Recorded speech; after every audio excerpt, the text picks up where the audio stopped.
خطبہ جمعہ ہو رہا تھا تو جناب علی المرتضیٰ نے جمعہ روک کے فرمایا بتاؤ بھائی مسلمانوں سب سے بہادر کون ہے؟ بتاؤ۔ لوگوں نے کہا حضور آپ ہی سب سے بہادر ہے، زمانہ جانتا ہے۔ تو جناب علی رو پڑے، فرمانے لگے نہیں میں تمہیں بتاتا ہوں بہادر کون ہے، میں بتاتا ہوں کون ہے۔ میں جب اللہ مجھے توفیق دیتا ہے نا، میں حرم کعبہ جاتا ہوں تو میں جب خانہ کعبہ کے پاس بیٹھتا ہوں نا تو میں یہ والی حدیث یاد کرتا ہوں، یہ روایت میری آنکھوں کے سامنے آتی ہے، اس کو میں اپنے ذہن میں حاشیہ خیال میں لاتا ہوں۔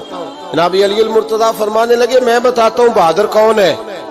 جناب کون ہے؟ فرمانے لگے ایک دن ایسا بھی آیا کہ مکے کے سارے سردار کٹھے ہو کے محبوب پاک پہ حملہ کرنے لگے، حضور کو گرا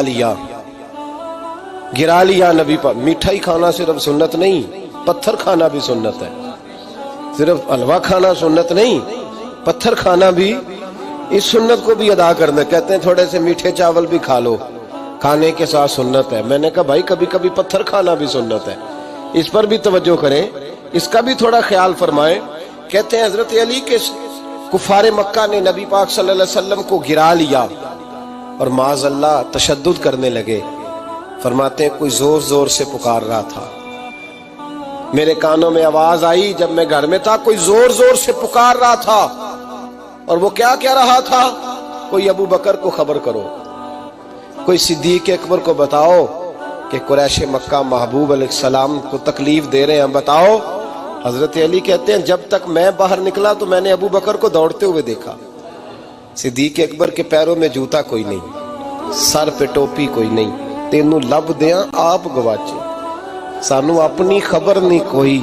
کہتے ہیں بھاگتے جا رہے ہیں، اور پھر جب صدیق اکبر پہنچے تو میں دوڑا آ رہا تھا اور منظر دیکھ بھی رہا کہ ابو بکر صدیق نے ایک کافر کو ادھر پھینکا، دوسرے کو ادھر پھینکا، تیسرے کو ادھر، اور ساتھ ساتھ فرماتے جا رہے ہیں ظالموں اسے مارتے ہو جو تمہیں جنت کا راستہ دکھاتا ہے، ظالموں ان پر تشدد کرتے ہو جو تمہیں جہنم سے بچاتے ہیں، جو تمہیں اللہ کا قرب دیتے ہیں، جو تمہیں دنیا کی آزمائشوں سے بچانے آئے۔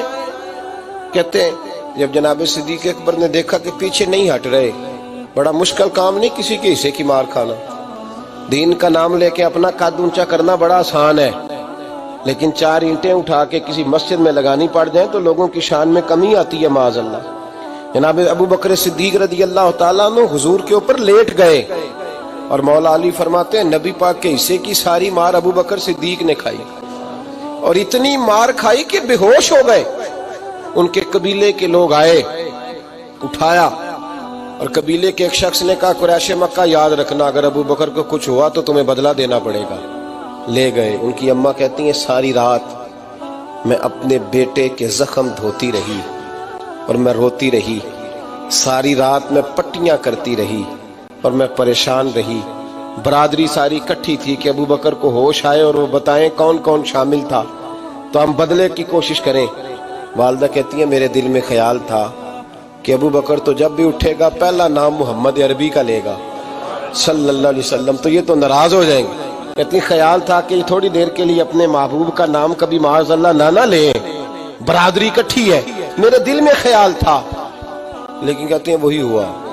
حضرت سیدنا ابو بکر صدیق کی آنکھ کھلی، کہا حضور کا پتہ بتاؤ۔ اماں کہتی ہیں میں نے کان میں کہا ابو بکر ذرا ٹھہر جا، برادری ساری کٹھی ہے، تو حضور کا نام لے گا تو چلے جائیں گے۔